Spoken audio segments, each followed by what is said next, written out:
मित्रों नमस्कार, मैं लालती मैम क्लासेस के चैनल पर आपका हार्दिक स्वागत है। यदि आप हमारे चैनल पर नए हैं तो हमारे चैनल को लाइक, सब्सक्राइब और शेयर करिए। साथ ही साथ बेल आइकन बटन को दबाकर ऑल पर क्लिक करें, जिससे कि हमारे नए वीडियोज के नोटिफिकेशन आप तक पहुंच सके। तो मित्रों, आज हम पढ़ने वाले हैं तत्सम तद्भव।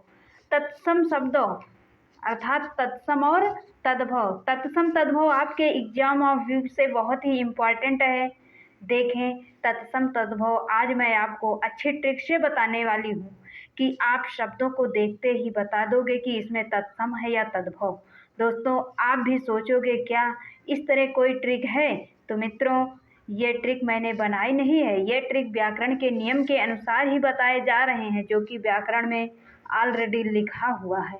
लेकिन आपकी नज़र ही नहीं गई होगी, तो मैं कोई नई अलग से ट्रिक का निर्माण करके नहीं बताने जा रही हूँ। बस मैं चीज़ों को आसान करने के लिए व्याकरण के जो सही नियम है उसको बताने जा रही हूँ।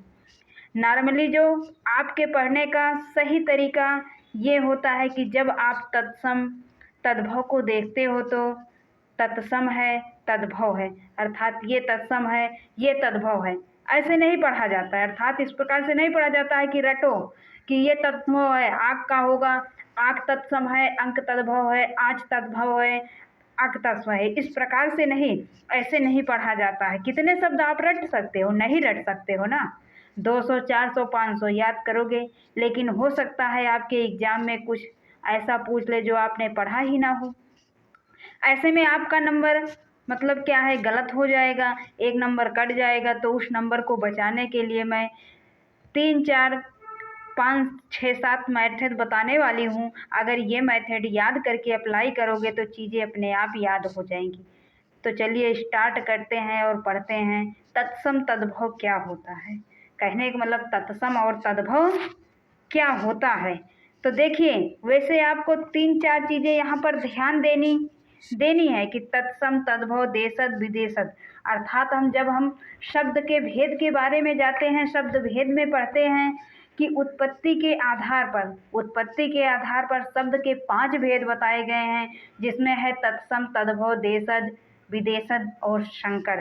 तो इसी में से आज हम तत्सम और तद्भव अर्थात देशद विदेशद, लेकिन देशद विदेशद का जो टॉपिक है ये अभी अलग रखते हैं, इसके लिए अलग वीडियो बना देंगे। आज हम लोग कवर करेंगे डिटेल में तत्सम तद्भव, यानी एक ही वीडियो में तत्सम तद्भव की कहानी खत्म हो जाएगी। तो मित्रों, आइए स्टार्ट करते हैं।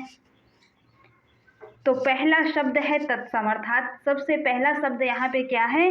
तत्सम। ये तत्सम का अर्थ क्या होता है? मान लो तत्सम है, तो तत्सम का अर्थ क्या होता है? तो तत्सम 2 शब्दों से मिलके बना है, अर्थात तत् और सम। ये हुआ क्या है? तत्सम। ये आपके सामने तत्सम शब्द आया। तो तत्सम कितने शब्दों से मिलके बना है? 2 शब्दों से। एक तत्, अर्थात इसका जब हम संधि विच्छेद करेंगे तो होगा तत् और सम, अर्थात तत् और सम, तत्सम। तो तत्सम का मतलब तत् का होता है उसके, और सम का मतलब होता है समान। अरे किसके समान? उसके समान। वो कौन है? अर्थात कहने का मतलब संस्कृत के समान। तत्सम का मतलब उसके समान, और उसके समान का मतलब है संस्कृत के समान। तो ऐसे शब्द जो संस्कृत के समान हों उसको तत्सम शब्द कहते हैं। आगे फिर अगला आता है, जैसे मान लो इसमें देखा जाए कि तत्सम शब्द कौन से होते हैं, तो बात समझ में आई कि तत्सम 2 शब्दों से मिलके बना है, एक तत् है, दूसरा सम। तत् का मतलब होता है उसके, और सम का मतलब होता है समान। अगर पूछा जाए अरे किसके समान? उसके समान। वो कौन है? कहने का मतलब संस्कृत है, संस्कृत के समान। किसके समान?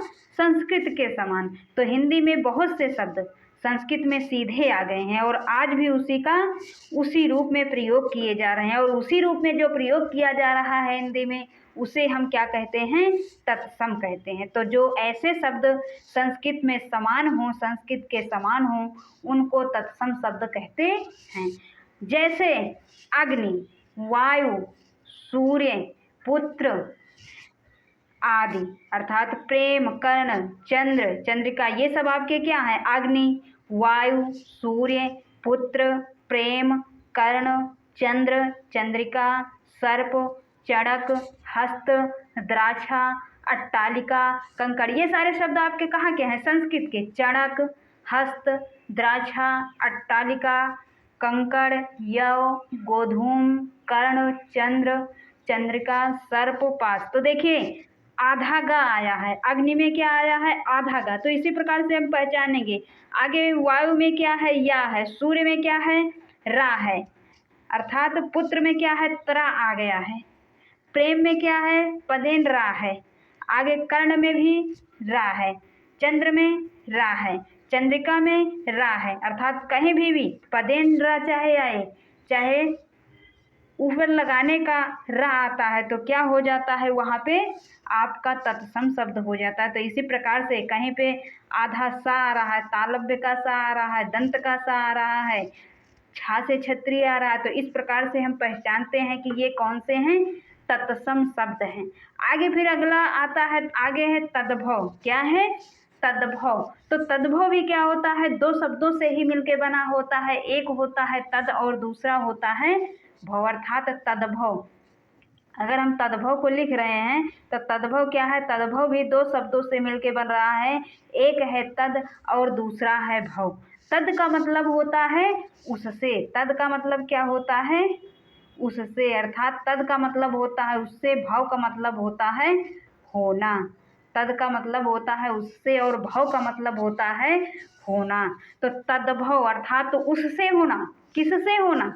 संस्कृत शब्दों से होकर बने शब्द, अर्थात संस्कृत शब्दों से परिवर्तित होकर जो शब्द बने हैं उससे हुए हैं। किससे हुए हैं? संस्कृत से। संस्कृत से परिवर्तित होकर बने हैं तो उसे क्या कहते हैं? तद्भव कहते हैं। तद्भव दो शब्दों से मिलकर बना है। वहाँ पे तद था और यहाँ पे तद है। तद का मतलब उसके, भव का मतलब समान। जो उसके समान, संस्कृत के समान शब्द हैं उसे तत्सम शब्द कहते हैं। और तद्भव जो उससे बने हैं, जो उससे हुए हैं, जो उससे होना है, संस्कृत शब्दों से परिवर्तित होकर जो बने शब्द हैं उसको तद्भव कहते हैं।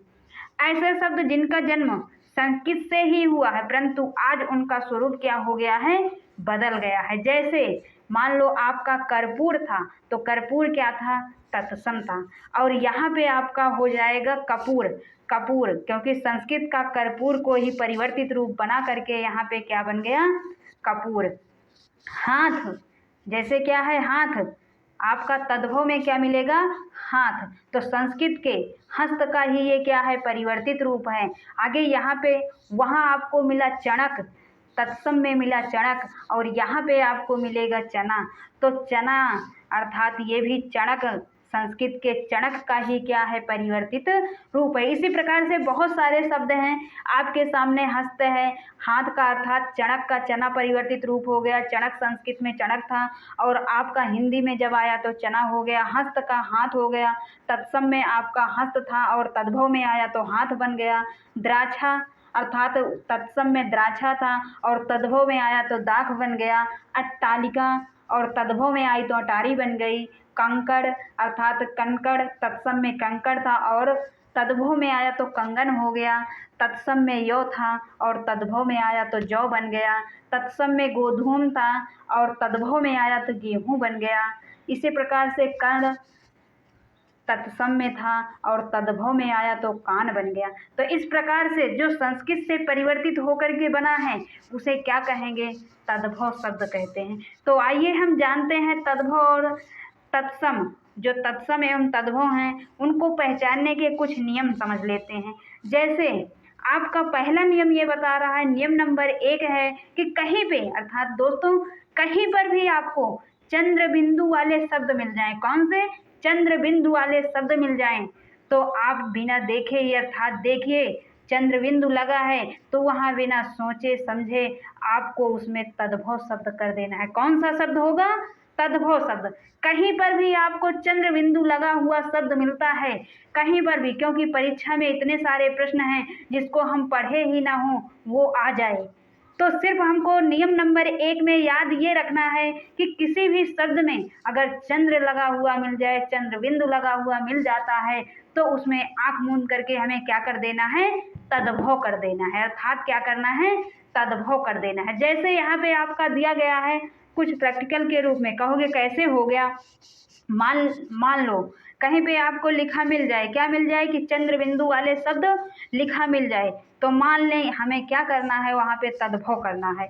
कहोगे मित्रों कैसे हुआ, तो देखिए लोग प्रैक्टिकल करके देख लेते हैं। आगे दिया ही गया है आपको बहुत सारे कि आक, देखिए आक में आपका चंद्र बिंदु लगा है तो क्या है तद्भव, और आपको बताया गया कि चंद्र बिंदु वाले शब्द सारे क्या हो जाएंगे, तद्भव हो जाएंगे। आंख है, आँच है, आत है, ये देखिए आंख चंद्र बिंदु लगा है, आँच में भी चंद्र बिंदु, आत में भी चंद्र बिंदु, आंवला में चंद्र बिंदु, आंसू में चंद्र बिंदु, आगे आवा में चंद्र बिंदु, उंगली में चंद्र बिंदु, ऊंचा में चंद्र बिंदु, ऊंट में चंद्र बिंदु, तो ये सारे आपके किसके अंतर्गत आ रहे हैं, सारे आपके चंद्र बिंदु लगे हुए शब्द जो हैं तद्भव के अंतर्गत आ रहा है।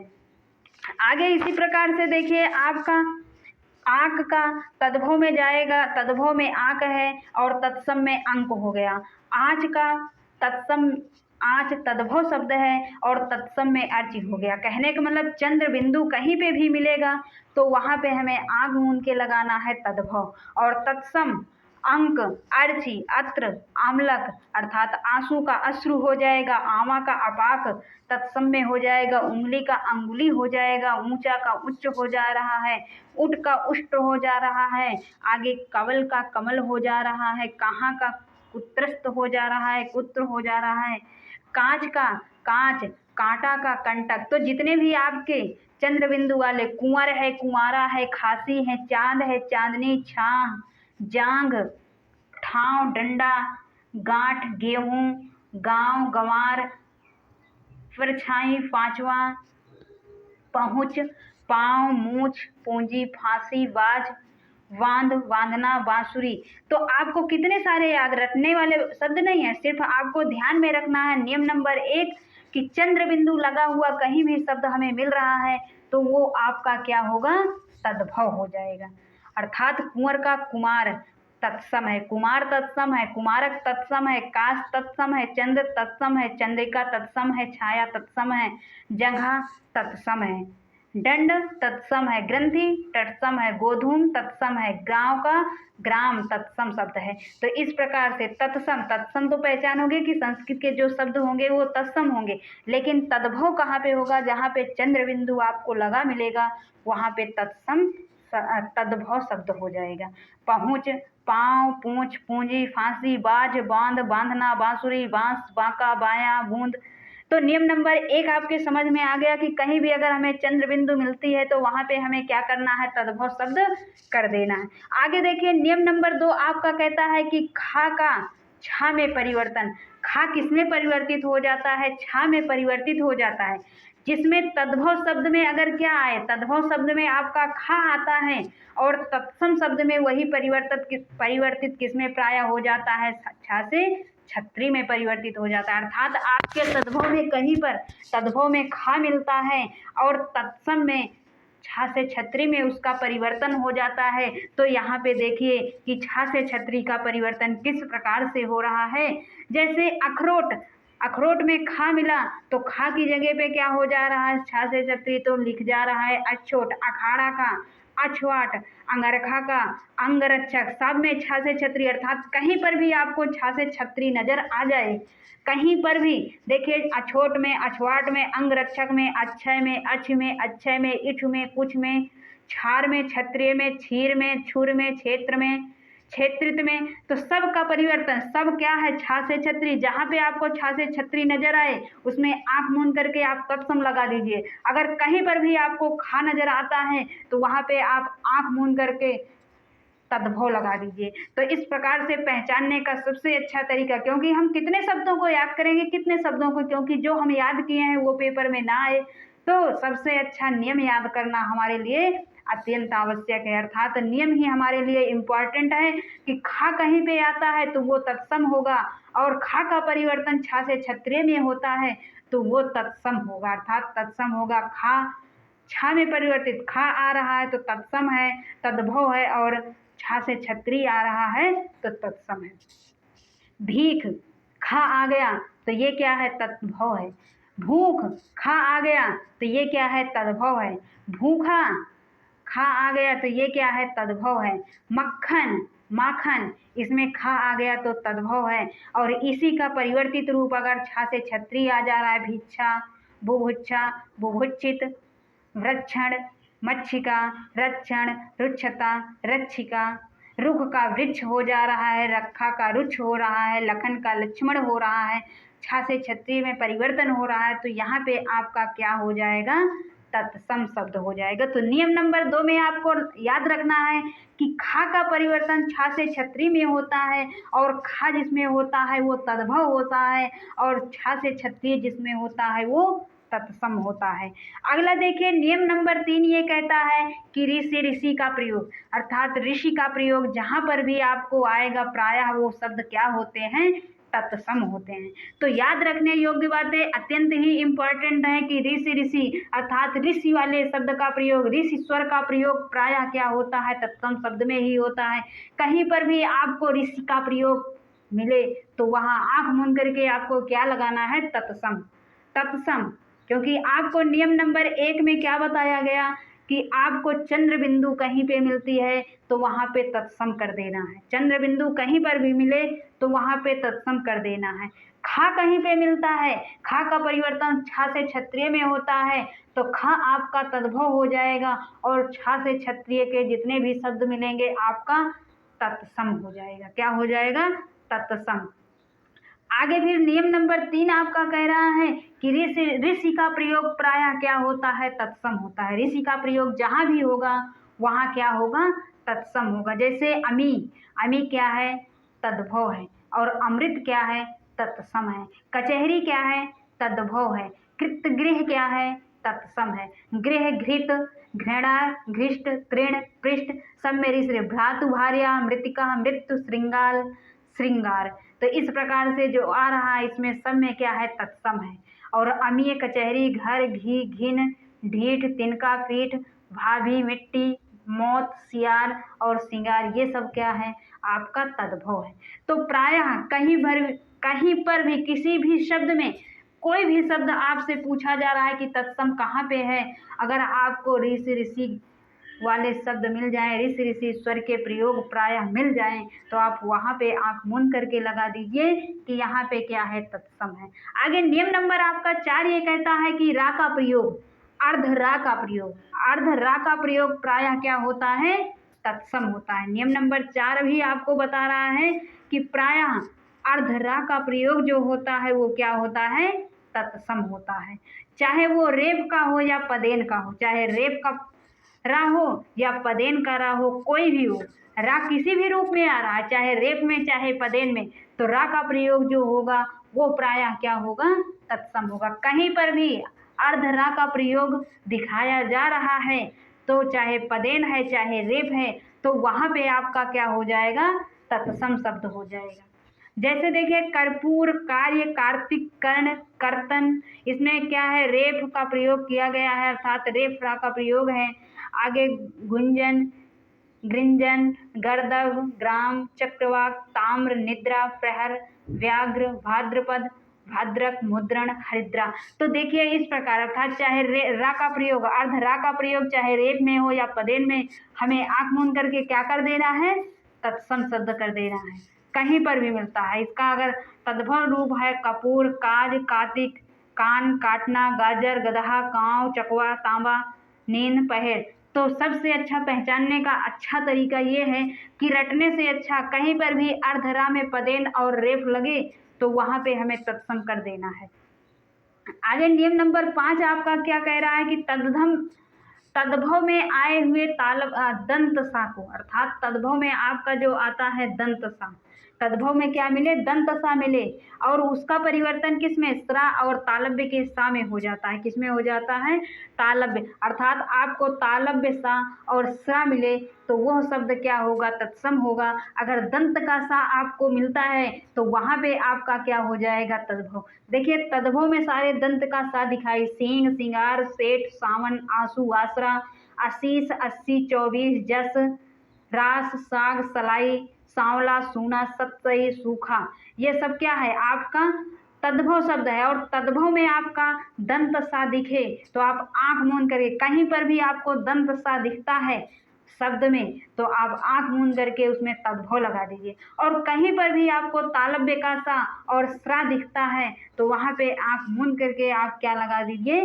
तत्सम शब्द लगा दीजिए। तो देखिए तत्सम शब्द में श्रृंग, श्रृंगार, श्रेष्ठी, श्रवण, अश्रु, आश्रय, आशीष, आशीत, चतुर्विश, यश, राशि, साख, शलाका, श्यामल, शून्य, सप्तशती, शुष्क, क्लेश, दिशांतर, शर्करा, सुघट। तो ये सबसे अर्थात कुछ अपवाद के रूप में भी यहाँ पे है तत्सम शब्दों, जैसे कि क्लेश है तो क्लेश में दोनों में आ गया है दिशावर, दिशांतर, इसमें भी आ गया है, तद्भव में सा आ गया है। तो कुछ अपवाद रूप के शब्द हैं, लेकिन अधिकतर आपको तालव्य का सा जहाँ मिलेगा वहाँ पे तद्भव मिलेगा, और तालव्य का सा जहाँ पे मिलेगा तत्सम होगा, और दंत का सा जहाँ पे मिलेगा वो तद्भव होगा। तो नियम नंबर आपके 5वां समझ में आ गया कि दंत का सा कहीं पे मिल रहा है तो आंख मूंद करके हमें तद्भव करना है, और तालव्य का सा और स्रा कहीं पे मिलता है तो वहाँ पर आपको तत्सम करना है। लेकिन अपवाद में कुछ है, जैसे क्लेश है, क्लेश को तद्भव भी है, और कलेश और आधा का आ गया है तो यहाँ पे तत्सम हो गया। दिशावर, दिशावर का हो गया है दिशांतर तत्सम, शक्कर का शर्करा हो गया है, सुघड़ का सुघट्ट हो गया है। तो इस प्रकार के थोड़ा अपवाद में कुछ है। आगे नियम नंबर आपका 6 कहता है कि मूर्धा का जो शा है ये सदैव प्रयोग में आता है, अर्थात सदैव तत्सम शब्द में ही प्रयोग में आता है। किसमें? हमेशा तत्सम में ही रहेगा। आपका जो मूर्धा का सा है, कौन सा सा? मूर्धा का सा, अर्थात मूर्धा का सा हमेशा किसमें? कहीं किसी भी शब्द में आपको मूर्धा का सा मिल जाए, जिसे हम खासे खटकोड़ कहते हैं, तो वो क्या है? सदैव तत्सम शब्द में होता है। जैसे ओष्ठ में आ गया, इष्ट में लग गया, उष्ट्र में लग गया, कोष्ठ में लग गया, काष्ठ में हो गया, कृषक, कृष्ण, कुष्ठ, चतुष्कोण, चतुष्पद और चतुष्काट और दृष्टि, तो ये सब क्या हो गए? तत्सम शब्द बन गए। आगे देखिए नियम नंबर आपका 7 कहता है कि वा का प्रयोग सदैव तत्सम में होता है और बा का प्रयोग हमेशा तद्भव में होता है। वा का प्रयोग तत्सम में और बा का प्रयोग तद्भव में होता है। किसमें? बा का, वा का प्रयोग हमेशा तत्सम में होता है और बा कहीं पे मिले तो तद्भव में। देखिए इसमें आपको दिया गया है बा आपका तद्भव में होगा और वा आपका तत्सम में होगा। कहने का मतलब आपको कहीं पर भी वा दिखाई देता है तो आंख मूंद करके वहाँ पे तत्सम लगाइए, और तद्भव में बा कहीं पे दिखाई देता है तो आंख मूंद करके क्या लगाइए? तद्भव। जैसे देखिए यहाँ पे आपको कुछ शब्द प्रैक्टिकल के रूप में दिया जा रहा है कि बच्चा, बच्चा आपका तद्भव है, बा आया है, बरसात में बा आया है, तद्भव है, बादल में बा आया है, तद्भव है, बगुला में बा आया है, तद्भव है। आगे वत्स में देखिए वा आया है, तत्सम है, वर्षा में वा आया है, तत्सम है, वारिद में वा आया है, तत्सम है, वक में वा आया है, तत्सम है, बारात में बा आया है, देखिए बा आया है तो ये क्या हो गया? तद्भव हो गया। ब्याह में तद्भव है, बाग बा आया है, तद्भव है, बिजली में बा आया है, तद्भव है, बंदर में बा आया है, तद्भव है। यही अगर वा आ गया है तो किस में हो गया है? तत्सम में हो गया है। तो बात समझ में आई कि अर्थात बा जहाँ पे होगा वहाँ पे तद्भव होगा और वक जहाँ पे मिलेगा वहाँ पे तत्सम होगा। आगे अगला नियम देखिए, इस प्रकार से आपको कितने नियम? 7 नियम बताए गए। कितने नियम बताए गए? 7 नियम बताए गए कि आपका ऋषि आता है, ऋषि और त्रिशूल, अर्थात ऋषि और त्रिशूल आता है कहीं पर भी तो वो शब्द, किसी भी शब्द में आपके ऋषि लगा हुआ मिलेगा, ऋषि की मात्राएं लगी हुई मिले और त्राल हो तो वो हमेशा क्या होता है? तत्सम में होता है। चंद्र बिंदु हमेशा तद्भव में होगा, चंद्र बिंदु जिसमें भी लगे आपको मिले वो हमेशा तद्भव में होगा। वह हमेशा तत्सम में होता है, किसी भी शब्द में वह है तो तत्सम में वो शब्द होगा, और बा किसी में भी है, किसी शब्द में बा है तो वो शब्द हमेशा तद्भव में होगा। अर्थात तालव्य का सही सा कहीं पे आता है तो तत्सम होगा, और दंत का सा कहीं पे आता है तो तद्भव होगा। छा से छत्री अगर आपको कहीं मिल जाए तो वो आपका क्या होगा? तत्सम होगा, और खा या छा से छत्री कहीं पे मिले तो वो आपका तद्भव होगा। तो बात समझ में आ गई।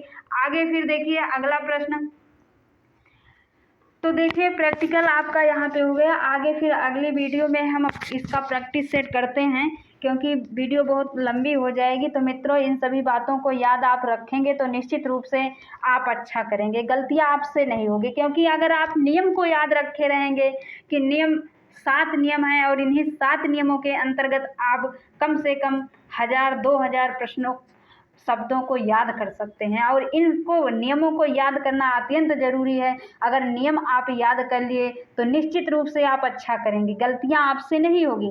तो मित्रों, ये वीडियो सीरीज़ समाप्त होती है। उम्मीद करती हूँ कि आपको ये वीडियो पसंद आई होगी। पसंद आई हो तो प्लीज़ वीडियो को शेयर ज़रूर करिएगा।